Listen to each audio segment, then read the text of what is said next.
And then I've let you unmute. Welcome to the free group community coaching call that we do for the Rolling Rebellion community at large.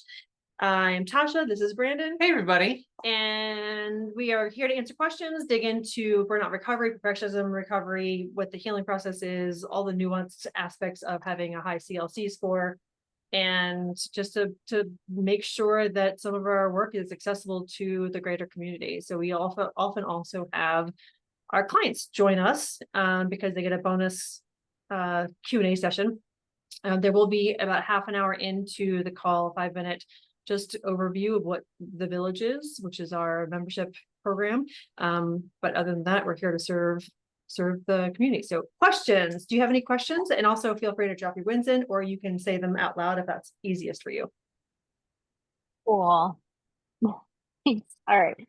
I'm like aware of like, oh, this is on YouTube. Okay. So, I was, okay. So context, I don't know, like, cause I don't remember what you guys know or don't know. So, I was in a Lyft car accident, Right. and so my part-time work at Trader Joe's is no longer. I'm like on medical leave, and well, Okay. I'm on medical leave, Okay. and so that means I have about 3 to 4 open days a week, and thankfully I've not gone off the complete deep end. How's that going? But it was, it was really a challenge, and you know, there are some things I could do, but we talked about how I do well with like some structure, Right. and one of the things I'm running into is a little bit of what you guys were talking about in that one podcast, where it's like I'm like mostly regulated, and then I have like time to rest, and then I'm just like, what the heck do I do? Kind of Yeah. like, what do I do with all this free time? Like I could just lie down, and that's a lot of what I want to do. But yeah, so it's just kind of like this wide open situation. Yeah, so let me ask you something. If your first inclination was to say I could lie down and that's a lot of what I want to do, what do you feel about that? There's a part of me that's like, oh, but I could be doing other things too. But then there's another part of me that's like, all right, just lie down. And so I have been doing a lot of that. Other people. The things that you could be doing, do you have like whether it's like a hard and fast idea or not, is there some sort of lingering like I need to have this done by a certain amount of time, or like with all these other things that you could be doing, is there, what I'm really getting at, Della, is like I think it's great that you know that the call is to lay down, and I understand that there's an internal narrative of I shouldn't be laying down if I'm this regulated because I can do these other things. I think that's accurate. Is that accurate?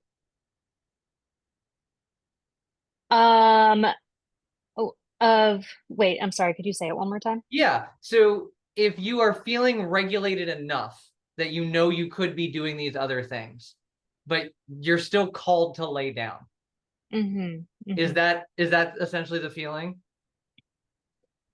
Yeah. So with the other things that you're doing that you could be doing, do you genuinely want to do them? Sometimes. Okay.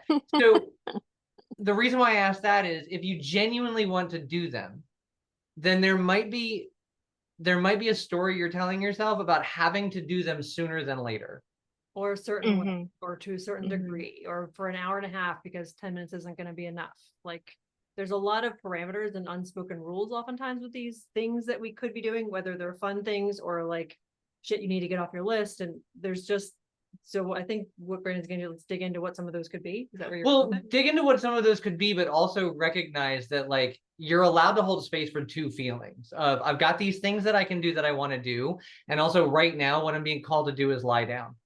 Right. The trick here is becoming really clear about those things that you could be doing and understanding where the discomfort of letting them just sit while you lie down is, or understanding I don't have to not do them right now because I want to lie down. Maybe what I have to figure out is like, what is step one of every single one of these ideas so that I can figure out which step one I have capacity for.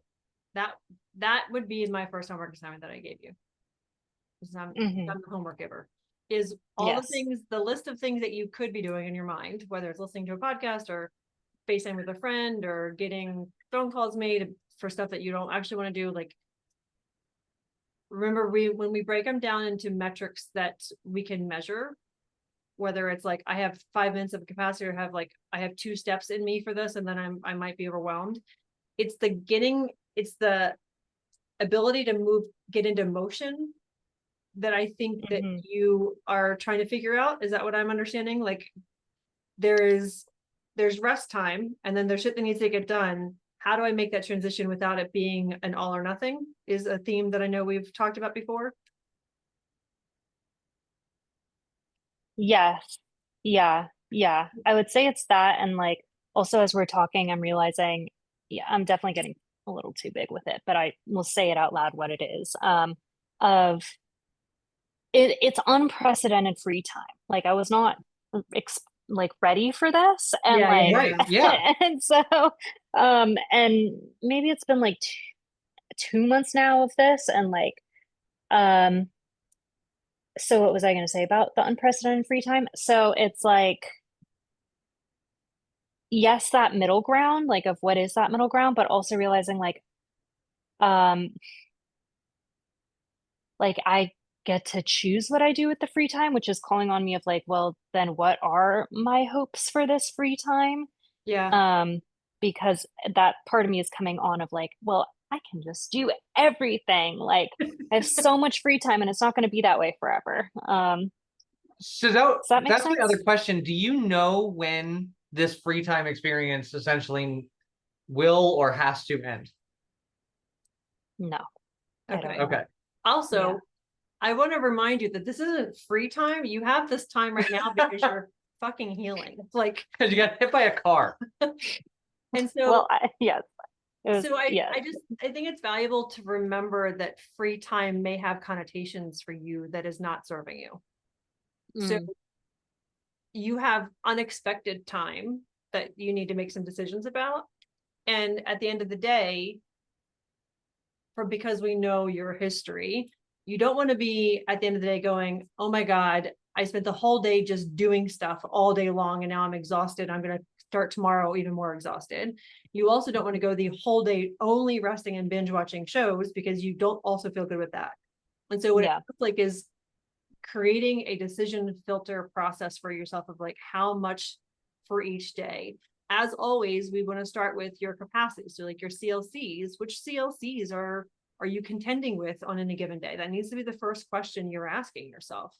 Like when it comes to like, what do I need? What do I want?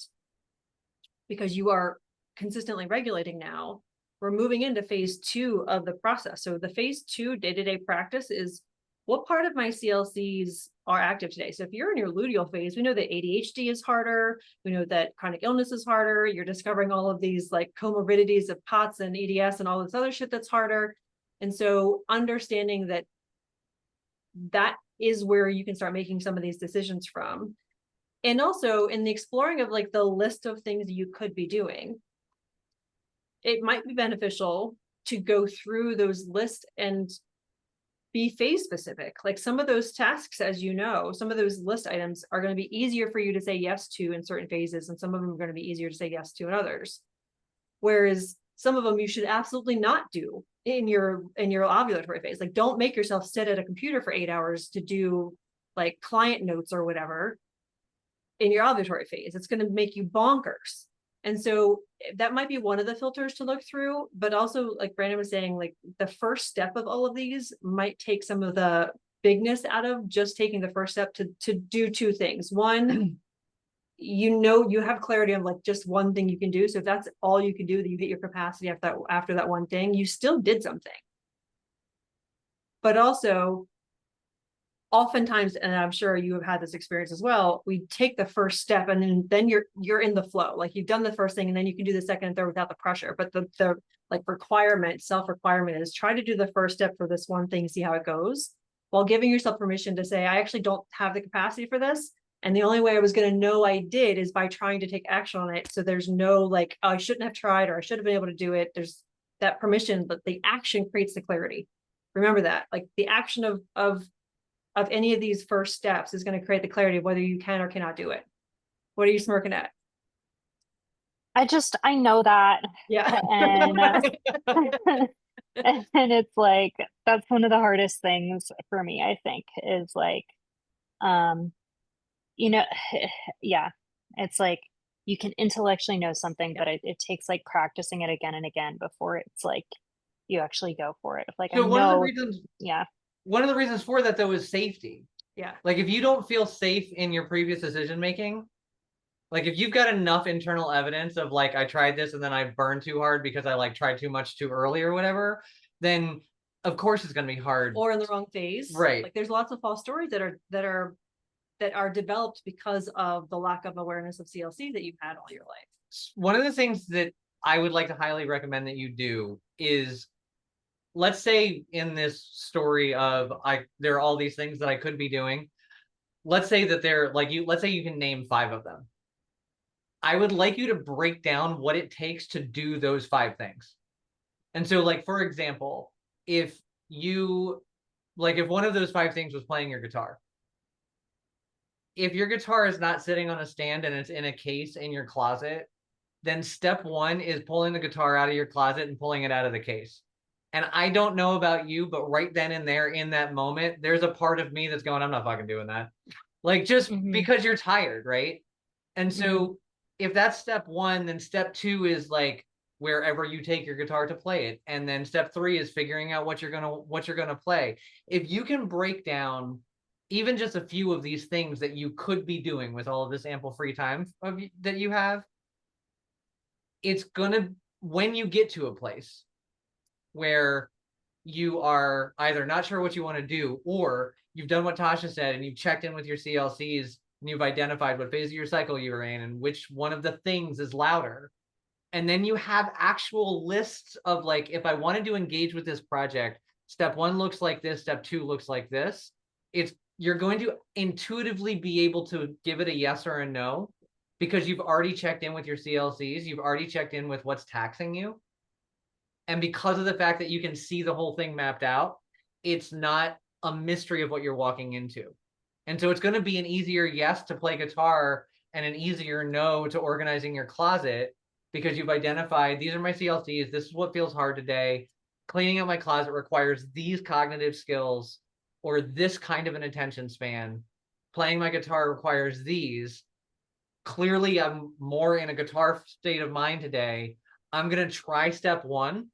And if step 1 goes well, I'm just going to keep going through the steps until I hit a wall and I don't feel like doing it anymore. But it's going to give you the decision-making process with an informed outlook on what's coming so that you're not preemptively, quite frankly, scared of what you don't know, even though intellectually you pretty much know all the steps.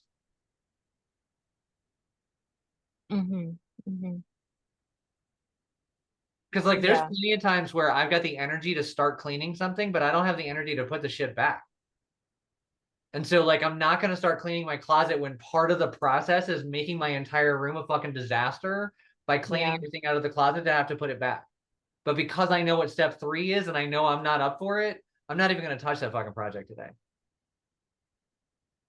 Or if I know step 1 of the cleaning process is literally just going in and like grabbing all the clothes that I know for sure I'm never going to wear again and then shutting the closet doors, then I can engage in cleaning the closet today because that is at least part. I'm always up for throwing shit away.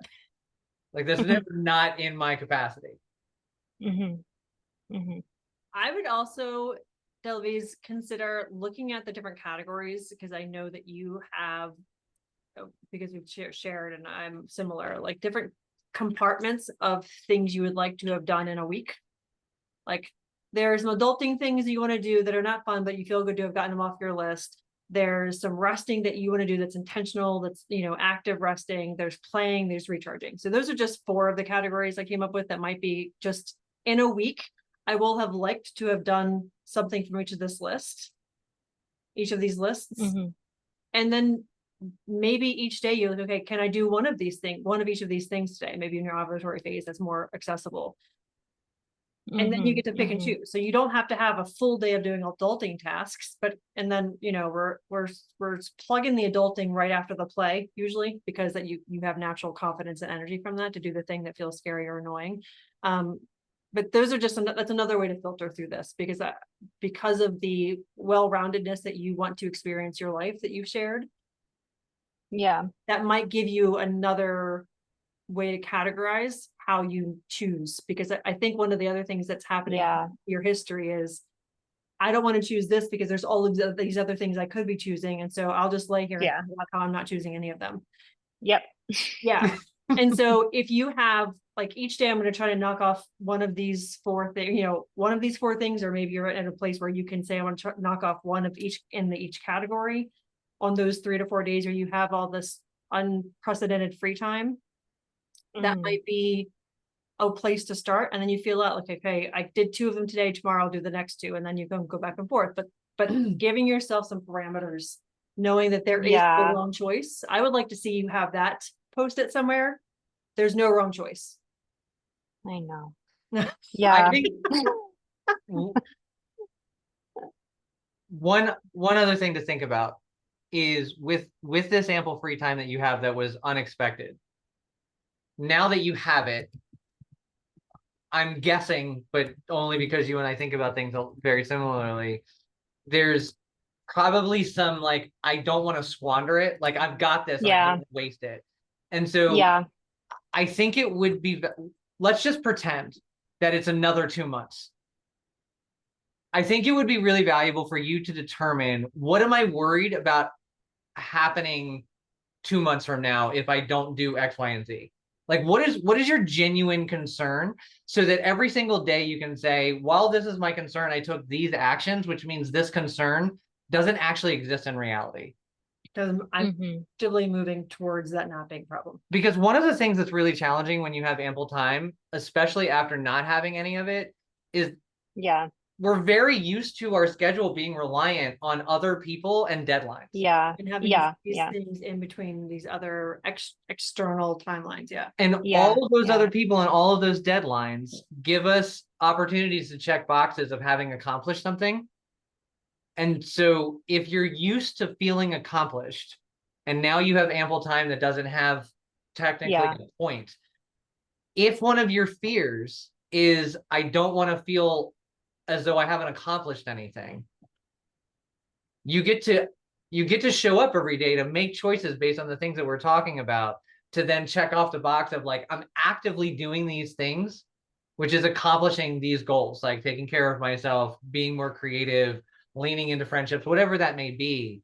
But instead of running scared in the dark, hoping you're not running away from something and towards something, know what it is that is plaguing you, so that you can put a name to it. So every choice you can say, see, it's not that. We're not doing the thing that I'm worried about. Yeah. I think those 2 framing questions of, like, what you just said, Brandon, and the framing of, like, different categories is helpful for how my brain works, and guiding things a little bit better for my brain. Excellent. Yes. Okay, so what's your next smallest step that you can take from today's conversation? Next smallest step. Small.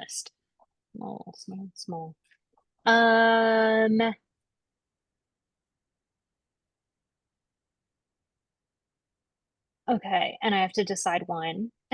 You don't have to. You can decide a couple, but I want to make sure that you don't just have information. You have an actual thing that's going to help tomorrow when you wake up. Yeah. Okay. I think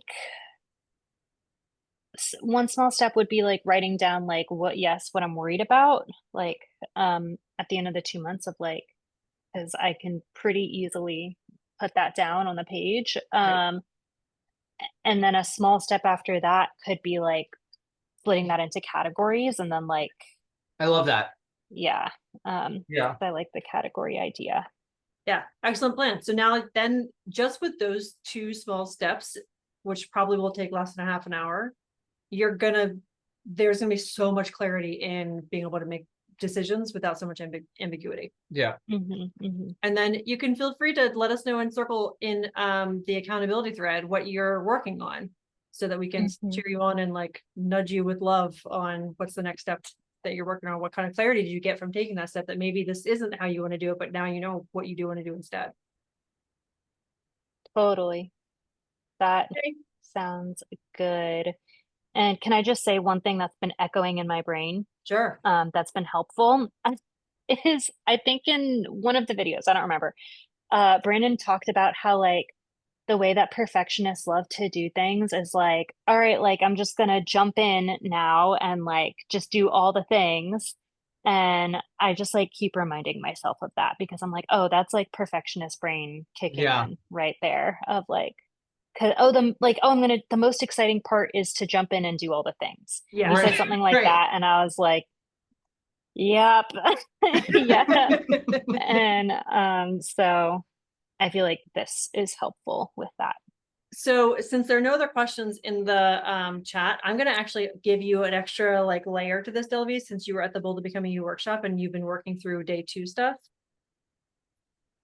And those of you who are at the Bold to Becoming You workshop, some of you were here. I want you to take this as you can as well.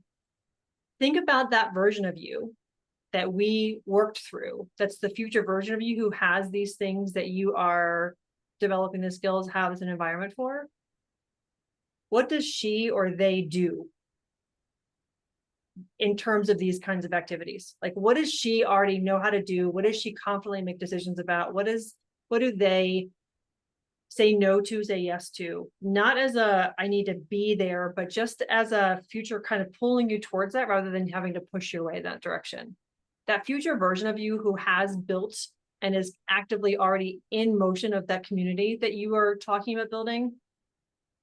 What is she saying to other people who are having the same problem, the same challenge? How is she helping them navigate those challenges? And how is she creating support for herself in that? Because we know you won't be able to be that future version of yourself solo.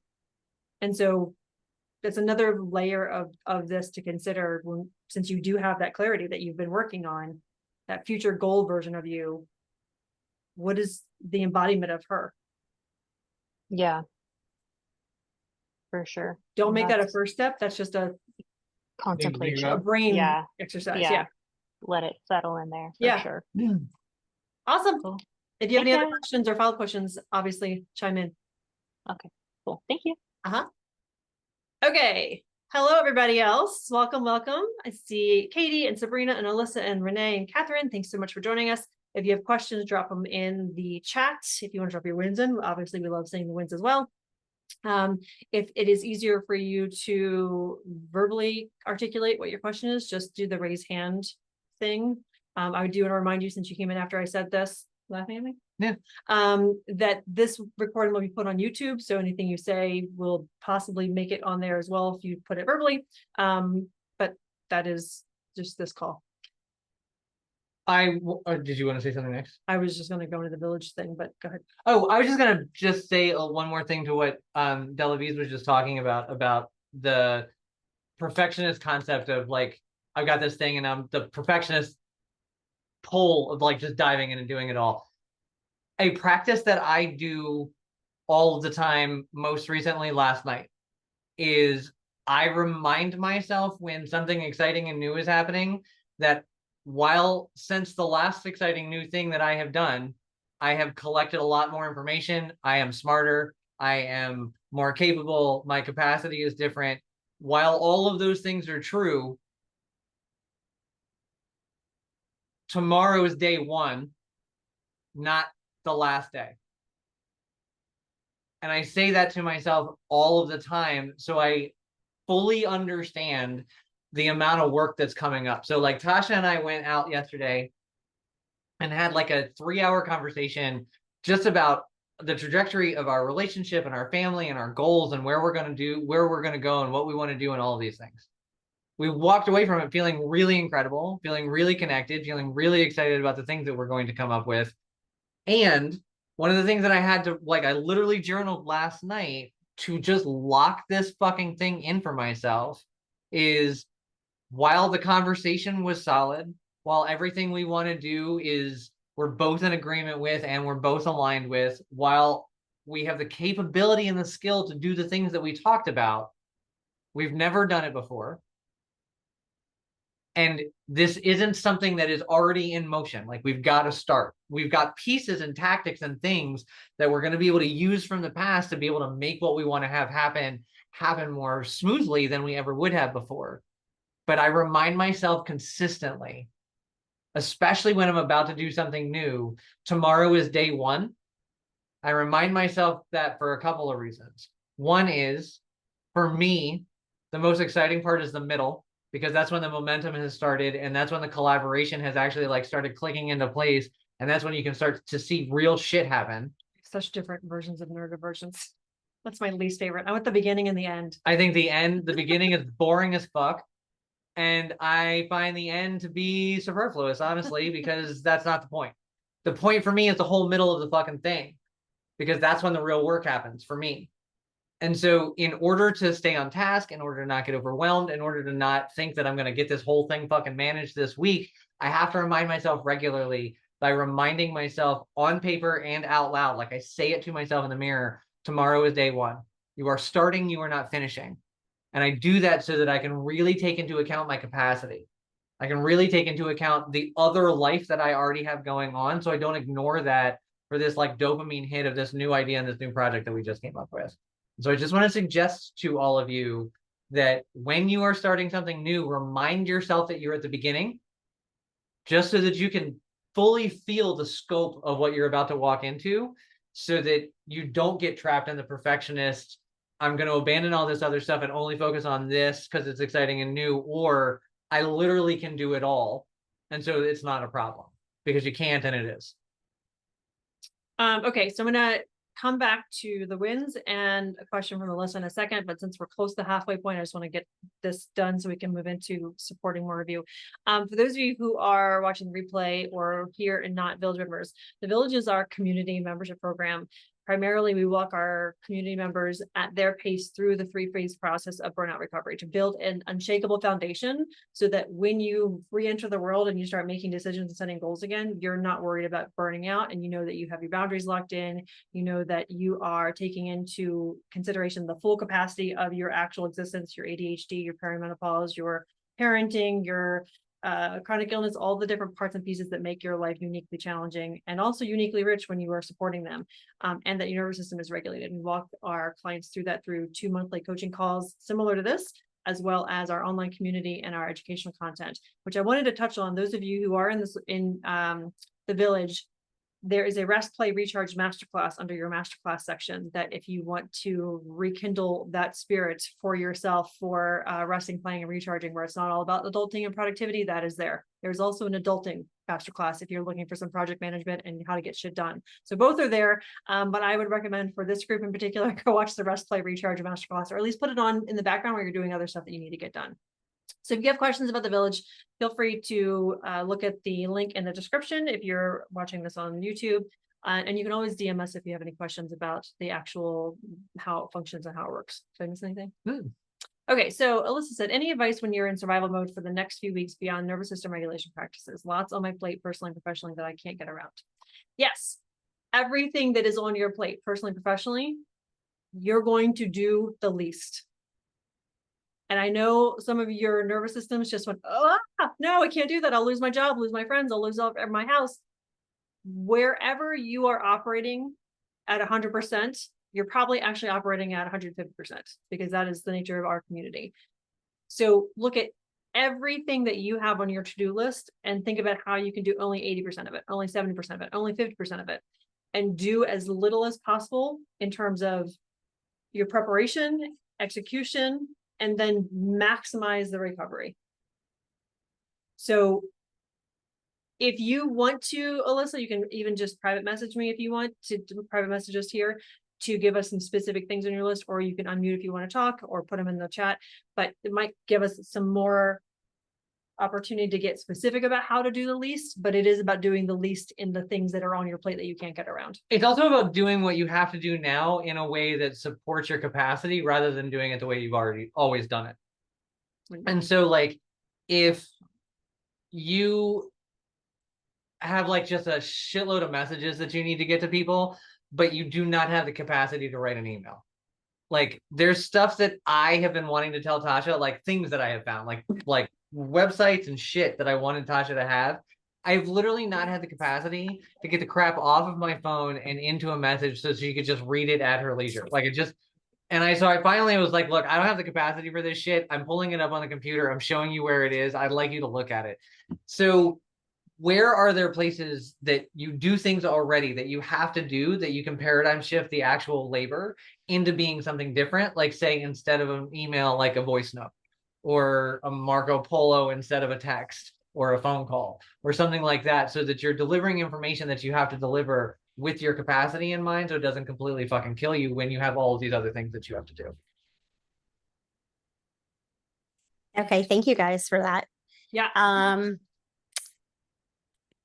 So yeah, I just, in terms of like work, I have 9 live events I have to execute this week and 5 more next week, including traveling to Chicago to execute.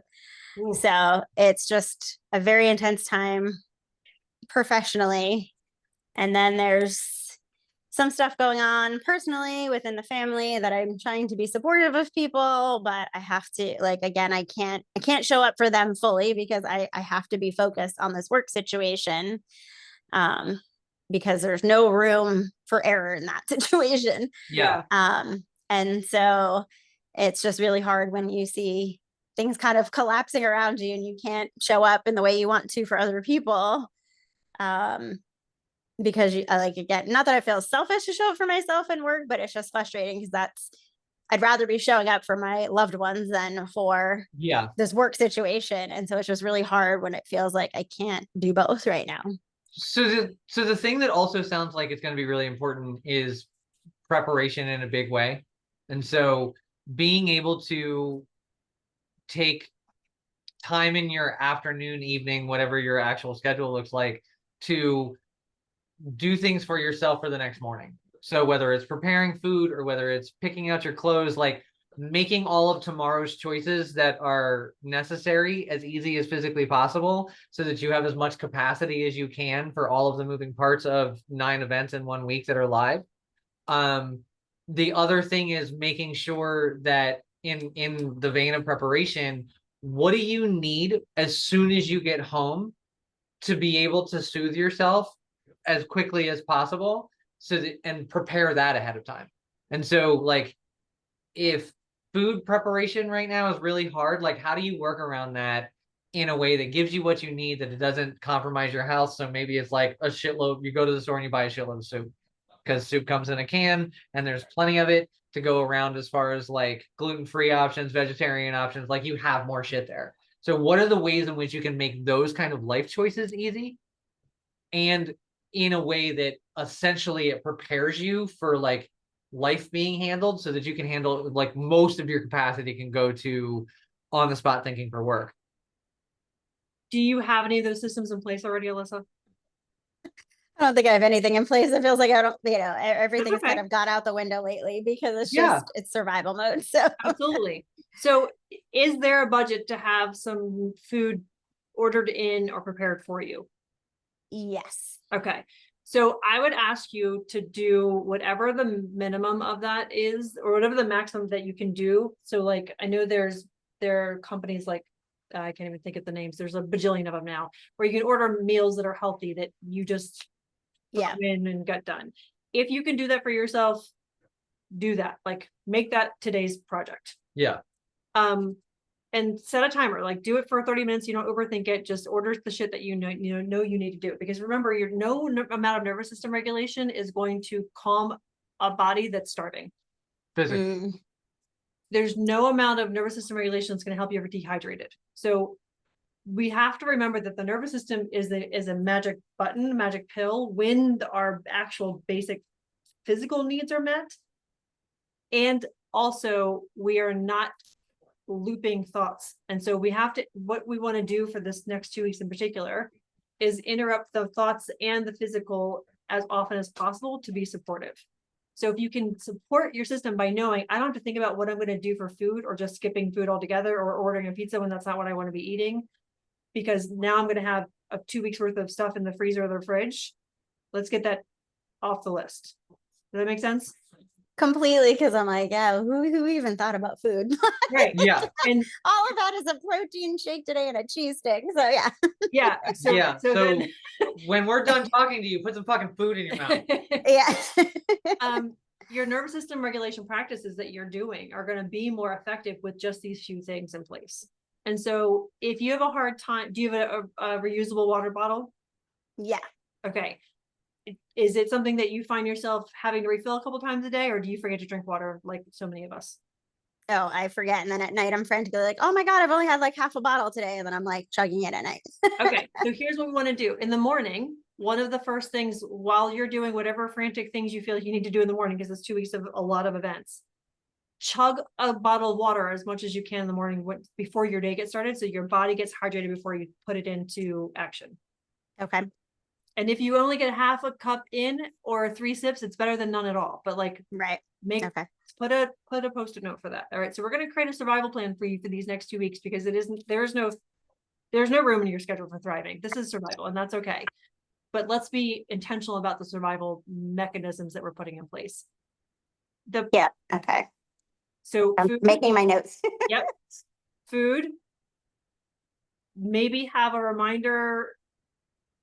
I'm trying to think of how to do this middle of the day. I don't know if it's gonna be effective for you to have an alarm going off in the middle of the day, because whatever time your events are. But also when you walk in the door, have a post note that says chug some water. Like even if that's the bare minimum that you're doing, those 2 things will at least offset some of the cellular damage that you're going to just naturally have from functioning the way you're going to need to function for the next 2 weeks. Do you have a work best friend? No. Do you have people at work that you trust? No, but I'll be doing this mostly alone and with the owner of the company. So Okay. I won't be with other people on site. Okay. What I'm getting at is you need an accountability buddy. You need a body double experience for this, because your brain is so dialed into one thing. It's natural and understandable that you're not thinking like, now it's time to eat.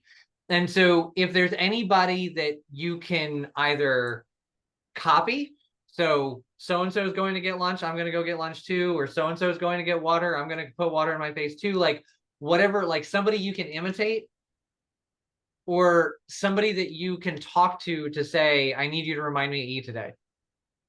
Even if that's a best friend that has nothing to do with your job, that can text Just you. send you a text. Like, Yeah, I was just like, okay, that's exactly what I'm gonna. Yeah, I know Okay. I can tap into for that. Okay. and just like with everything else, we were just talking about Delavies. What's the smallest step? You're not going to have time to have a 45-minute meal, most likely. No. No. How can you prepare yourself? So this is a tactic we use with our kids too, who, when there's a POTS crash or there's a flare up, it's hard sometimes for our youngest in particular to eat. Like he's just not hungry. And so Brandon has started making these, I don't know what we've called them, bento boxes. I don't know if that's what you would call them in the real world, but essentially like there's like 5 or 6 different things to like pull from. So it's like crackers and grapes, and in your world, it would be some cheese and some, whatever animal protein or whatever, so that you don't have to eat a whole meal, but you just can easily grab and go because of the way you're going to be functioning for your out of the house food. Speaking of food and hacking the system for yourself, one of the ways that I, in the kindest way possible, manipulate my kids into eating when they don't want to, and Tasha too, is quite literally the presentation of the thing. If it is too large, it's overwhelming and I'm not going to do it. Like, so when our youngest right now having health stuff and does not want to put food in the system, I need you to put food in your system so that you can get healthy, but also so that I don't have a heart attack and die. And so I just put everything that I want, like one, portions are super small, but two, I go out of my way to put things in small containers because the actual physical size of it is not visually overwhelming. And so when I do that, they clear their plate. It's not a full meal, but it's food in the system. And so when you're bringing yourself things for work or when you're creating meals for yourself, if the idea of taking time out of your life to sit down and eat food is just overwhelming because you're so scheduled right now, consider fucking with the portion size and what you put the portions in so it doesn't look visually like such a large time commitment. It's hilarious you're saying that because I recently had bought snack size protein bars, but then I end up eating 2 of them. That's But- fine. But you're eating Yeah, 2 of it's them. just, it's so funny the psychology behind it, right? Because when I see a big one, I'm like, oh, I don't want a whole protein bar, but then I'll eat a small one. And then I'm like, Yeah. well, I'm still hungry. I'll eat another one. Exactly. And it's just enough to get your body going, oh yeah, this is a good idea. Like we forgot we liked food. It's And then similar to that momentum thing we were just talking about with Della. Like you need that first step. And you're like, oh, I can take 3 more bites to finish this protein bar, and then I can take 3 more after that. Yeah. So Della, it can be an ingredient prep, but what we do with our youngest and just anybody who's not feeling hungry all the time is you can make, so it would be like a separated container with that has like 4 or 5 different like little sections. And then in that section can be like a scoop of, I don't know, I'm trying to think of what we put it in there. We put in there Well, like little, like a half a sandwich, like into like slices, and then there'll be like slices of cucumber, and then there's like if it were mine and I could have hummus right now, it would be like carrots and hummus, and then another one is, you know, almonds or whatever. So yes, giving yourself options so that you don't feel like it's this or nothing, because oftentimes that PDA will kick in and like fucking nothing. I'm not eating any of this. well, and also nobody wants to eat home food. Home food fucking sucks when you're out. And so giving yourself options so you're not locked into it's either this sandwich or I don't eat until I get home. So that is that part. I want to circle back to also the family and personal life stuff. It is going to be hard. Well, actually, let me ask you this. Is part of the challenge being that you're getting texts and calls throughout the day that you wish you could respond to or wish you'd be more present for, but you're not able to because of the crazy schedule you have? Partly, I have tried to set everyone up to understand that I'm more or less unavailable Okay. these next few weeks, but so I know they're trying. Yeah. So, But I also know all these things are happening behind the scenes, and so almost not knowing what's going on yeah, also causes me some anxiety as well. sure. So I want to give you a touch point each day to touch base with these people so that Okay. you aren't living in that ambiguity and anxiety waiting for whatever Whatever you have to fix. whatever the anxieties are that you have concerns about. So it seems like from what you've shared in the past that at the beginning of the day is not a great day for you to like be present and slow. Like your day starts running, right? Yes, yes. So maybe at the end of the day, whatever that looks like for you, you let people know that you're going to be checking in. So through text message, WhatsApp, voicemails, emails, whatever the format is that they're communicating with you, you know that that's when you're going to check in and get updates. And if you let them know, this is when I'm going to be able to respond and react to whatever's coming, they know to get it to you and that they will hear back from you either that night or early the next morning. Does that make sense? Yeah. Yeah. That way you aren't trying to figure out every single day how and when you're going to respond. You just know that when you get home, that's one of the things you're doing, just like you would feed a cat, just like you're going to eat, you know, a cheese stick, whatever it is that you do to like take a breath, and you're coming home and you're in your own space. That's part of your coming home ritual for these next 2 weeks, is checking in with the people that you are concerned about, you love, you care about, all of those things. I have a question about that. Is checking in every day something you want to do? And also, is checking in every day necessary? As I'm thinking through it, maybe like an every other day, Right. or yeah, like, so I'll have to see what feels best for me based Okay. on what's going on. But yeah, probably not every day. Okay, So one of the things that I'm going to ask you to do is keep that time frame loose so that you can send a message saying, I just got slammed and I'm actually not going to be available at all for the next 2 days, but on Thursday I'm going to check back in and see how everybody's doing. So that there's an open line of communication, but also there's not a reliance on hearing from you specifically every other day or every day, right? Yeah, So okay. just giving yourself a trapdoor Mhm. so that when you come home one day, you might have time, but you don't have the brain capacity. Or you've been thinking about a message that one of them sent for the last 2 days and you're just pissed, but you don't have the energy to like walk them through why your way is better than doing it their way. Like whatever the fucking thing is, like give yourself permission to not have the capacity by being able to check in and say, I'm going to be gone. Like, I'm not going to be around for the next 2 days. I'm going to check back in on this day. And these are the things that I'm going to check back in on so that everybody understands where you are in the dynamic. Okay, got it. How many people are you expecting to kind of hear from or be in touch with through this, the personal life stuff that you are a little nervous about? Really only 2 to 3. Okay, Okay. and Yeah. when you tell them I will be available on Thursday or Friday to touch base, is that gonna be received well, or are you nervous about sharing that part? No, I think it will. Like I said, I've already been building expectations. Like, for example, this week I'm still local to Boston, Okay, but I said, for all intents and purposes, assume I'm out of the state because I have to be focused. I'm at a conference. I can't Yeah. yeah, can't be available, so I might as well be in another state. So I've built those expectations already that I'm not physically available in that sense. Um, so I think it will be okay in that respect for the most part. okay, But like I said, on the flip side, it's also me, right? Like it also, it'll be nice to not have to think about what's happening there, but in the same respect, then my anxiety also heightens because I don't know. And then I start creating these own scenarios like, well, what's really happening? Is this happening? Is that happening? So do you have a worst case scenario of what could happen? Whatever it may be. Oh, yeah. Okay. And is that worst case scenario possible? Yeah. Okay. The people that are involved in that situation, do you feel comfortable saying, I'm worried this thing is going to happen? If these things start to happen, that's when you need to text me. Like giving them like warning signs of like, I need you to text me at like, if this starts to happen, this is when I really need to know so that we can start coming up with a plan. Is that part of the dynamic, or is that people something they understand?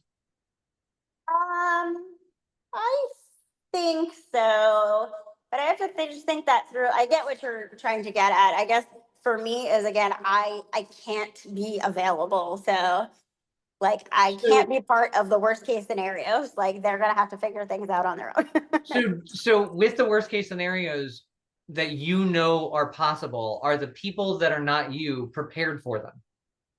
Mm, I don't know. Okay. If would it take a lot of work for them to be prepared for them? Like, is it Oh, documentation? Is it skill set? Is it capacity? Like, what are they lacking that you have? no, a lot. That's not a solvable problem this week. That is not a solvable problem this week. Yeah. so there's a part of this that sounds like you need to be okay with there being consequences for them that you aren't available for. Or you need to be able to deliver them a set of instructions so that if this happens, do these things. Like that's really what I'm getting at is if it's really you, like if you're the linchpin, then you need to come up with a system so that the worst case scenario doesn't happen. And if that is you typing out a set of instructions and saying, look, I am not available and you cannot, like, I will not be able to understand, I will not be able to receive information from you. If these things start happening, do these things on this piece of paper. Like, is that a possibility? I mean, it is. I don't think that's not really the situation. I don't need anybody to, like, there's nothing I need to necessarily take action on. It's just more showing up in like a physical sense and an emotional sense for people who Okay. are going through stuff. is there stuff that they need to know about the people that you would be showing up for emotionally? Like, just like with Tasha and I pass off parenting, like Tasha will have spent all day with the kids, and it's not like I'm not completely involved in everything. But when Tasha goes to bed, she's like, here's all the shit you need to know. Some crazy crap happens. These are the conversations we had. This is where you need to be with this kid for this thing. Is that a possibility for you to help prepare people for the emotional needs that are there? Or at least please know this Yes, about this person? yes, yeah, and I'd say that's already happened, and Okay. I have put some sort of contingency into place for that, yeah, the best I could. Okay. Yeah.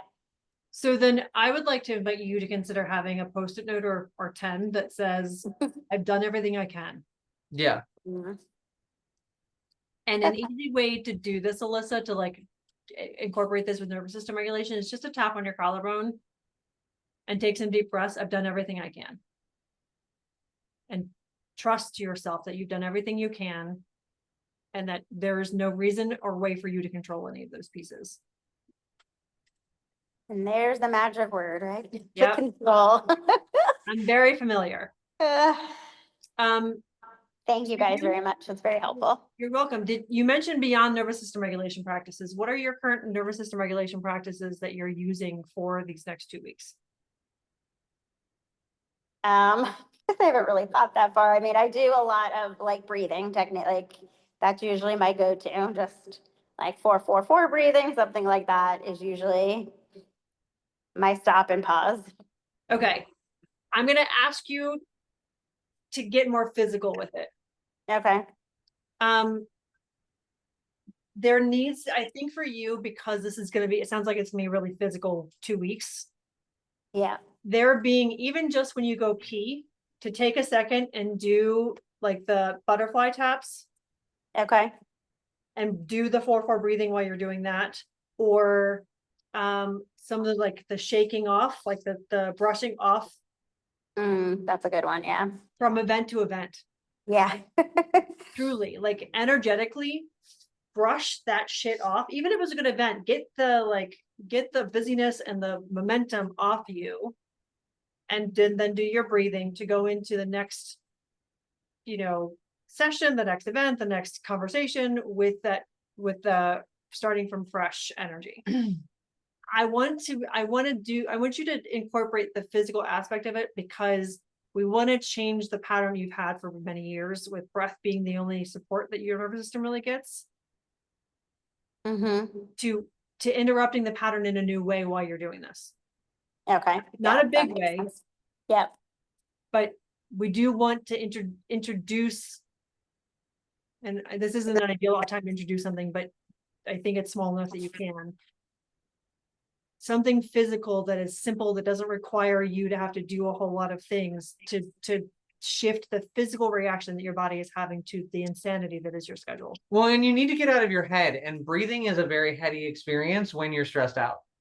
Like there's a lot of like 4-4 breathing. You've got to count. And then honestly, if you're stressed out, I don't know about you, but the amount of times that I'm like, how have I forgotten how to fucking breathe normally so I don't stress myself out even more?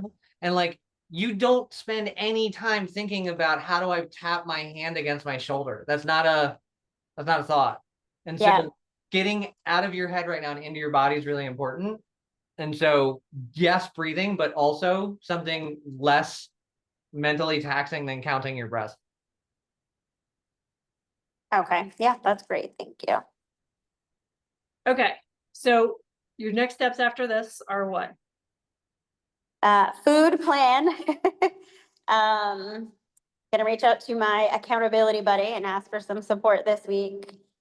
And then I want to think about, like I said, having some just NSR practices, like I said, ready to go for myself. Even just, I'm just thinking I'm probably gonna just put a little thing in my notes app, just so if I need something to reference and be like, yes, do this. Yeah. And then making sure I'm gonna set alarms for my water. Thank you. I really want your body hydrated, your brain hydrated for all of this. Yeah, no, I'm the worst with that. So yeah. I'm sorry, real quick. Do you have magnesium supplements in your space? No.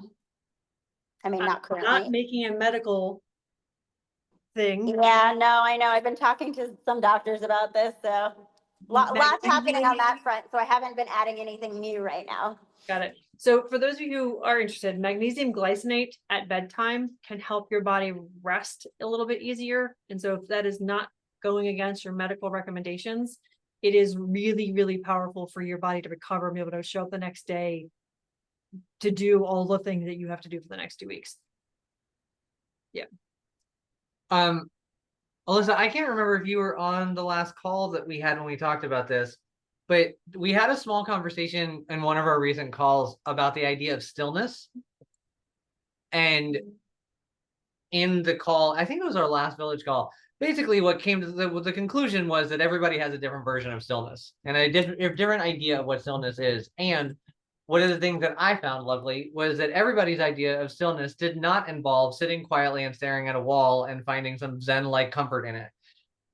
With the level of busyness that you have coming up or already in motion, you understanding for yourself what stillness is so that you can attain it is a good idea. And it something as simple as you taking a few minutes to journal, or if you have the capacity to take a walk and just like vomit of the mouth some ideas, just like what does stillness mean for you, so that when you're in these busy seasons anyway, but like right now, and you need a break, you know where to go. So like you know that your break isn't I've got to go into a room and turn off all the lights because that equals stillness, because if that's not going to work for you. Does that make sense? Yes. Yeah. Okay. Yeah. I even see that going hand in hand with, like you said, what I'm going to do to kind of wind down at night. So Yeah. And just knowing for yourself what stillness what looks like for you, so you know what pieces you need to collect to create that, is going to be really helpful. Quick question on your tendencies, your patterns. Do you tend to be, after a day of events and like going, do you tend to crash? Like, does your nervous system go like catatonic, or do you still have that like vibration where you need to like get your nervous system to calm down so you can sleep? so it's weird, like I crash, but it's almost like I like my brain has no more capacity, but then it's more like I'm either like zoning out in front of a TV, but I don't know what I'm like really actually watching, or I'm doing like the mindless scroll. It's a little bit of, like we've talked about it before, like kind of the what's the word I'm looking for, but like at bedtime, like the rebellion at bedtime, like you know? Yeah. So I think it's a little bit like that. It's like, okay, well, I've just had my whole day filled up with all these other things. Now I want time for me. So instead of going right to bed, I'm like staying awake, but I'm not really doing anything that's restful or So would you say, does it feel like you're wired and tired? Yeah, that's probably fair to say. Yeah. The reason I ask is if you don't have ice packs, I would invite you, when you walk in the door after you get rid of your shit, while you're watching TV or scrolling, put an ice pack on your chest to help your nervous system slow down a little bit faster so that you can rest. And if you don't have an ice pack, frozen vegetables or peas or broccoli. I've got ice packs. Yeah, that's So, and that doesn't even have to be long, like even just 5 minutes, just right on top of your shirt is fine, but it's gonna activate that parasympathetic system. That's good. I don't know why I've never done that before. It's because you're not thinking about the shit. Like this is, I know, right? doing 75 events in 2 weeks. Yeah. So maybe just put a post note so you don't have to remember. Put a post note where you can see it, where it makes the most sense for you to include that in your evening routine. We've talked, Alyssa, about post-it notes, and it sounds like you're going to be living in a post-it note box right now. It's okay. It's my life every day. Because that's what I do for work. So it's all good. Well, I just want to ask you to, when you're writing them, don't give yourself directives. Yeah, make it fun or sweet. Make it fun or sweet or inviting. Like, don't you want to put an ice pack on your chest? Whatever the fuck it is. Same thing with your accountability buddy. Like whoever your best friend is that's going to be texting you to eat, give them permission to be hilarious. Like ice bitches. So that you are not feeling like you're getting yelled at again for the 70th fucking time today about some shit you have to do. Ice, Oh, ice, like ice, baby. ice, baby. Yeah, that's good. That's better than saying ice once right now, since ice right now is ew. Okay, Liz, you have lots of things. Pick Oh, the this is also helpful. Thank you. Makes me feel like I have a plan. Yay, Good. good. That's the whole point. Yeah. When something doesn't go to plan, that doesn't mean anything other than life is life. And so please give yourself compassion and gentleness through all this so that you can not beat yourself up on top of all the other things you're trying to manage. Like you guys are in my brain so often. So You're not going to execute all of this perfectly. no, Right. I want you to hear this. These are drills. You don't have to do them well. Just do them. And you don't have to win. Like, you don't have to win fucking your evening routine. You don't have to win your morning routine. You don't have to win being the most relaxed person after you get home from work. Just fucking do the drills. And if you have that, since you're already in that mode anyway, because you got 87 things to fucking do in a minute. So like, just do the fucking drill, and over time, within days, the thing will start to work. What I was saying is, though, if you don't get to it, it's not going to be in the world. Like if you don't remember the ice, that doesn't mean you failed. You don't need to beat yourself up about it. Just, oh, great, I'm glad I remembered that. Like gratitude rather than apology. Every time, yeah. Yeah. Oh, thank you guys so much. So helpful. Last thing, Yeah. look at the 2 to 3 days after the last event and cancel everything. Like fucking anything that is not necessary to your existence on this planet. Oh, yeah. So you mean Truly. the baby shower and all the other crap I have to go to now? So yeah, like, and not the baby shower. I want to, again, with this isn't an all or nothing thing. You can go for an hour. If the person having a kid is a person you care about, go drop off the shit that you give to people that are having a baby, hug some people, and then fucking bounce. Like, show up because you want to, but show up with your capacity in mind. Yeah, that's a good reminder. Yeah, if just to build perspective, I had a friend reach out today and wanted to come up and visit, and I told her the next weekend I have free is January 6th. Holy shit. Yeah. Well, So good for you for just to saying give that you a out little loud. perspective. Yeah. And when you come to the next call, let's talk about how we can take some of that off your calendar. Yeah. All right. Thank you for bringing the questions. We're going to send you so much love. And I'll probably tag you in Circle to just check in on you, but don't feel obligated to respond sooner than you actually have the capacity to. Okay. Thank you guys so much. Really appreciate you. Of course. Absolutely. Good luck. We're sending you tons of love and regulated nervous systems. Smooth Thank you. vibes the whole time. All right, guys, we are at the end of our call time. Thanks for joining us. Thanks for sharing your wins. I will be sharing these on our Friday wins post and stories. If you have questions and you are in the village, feel free to post those questions in Circle. We will be there to answer those questions this week. If you're not in Circle or in the village, message us so you can learn how to do that. Or you can go to the link rulesrebellion.com/village and you can join our community there. Please remember that you are worthy of resting and playing and recharging. Your purpose is not to do the most in your life and be the most productive. Be kind to yourself. Celebrate the things that you've been kicking ass doing, because I see some of these wins are showing some massive progress. And thank you for being here and sharing space and supporting the other people in our community. We'll see you next month. See you, everybody.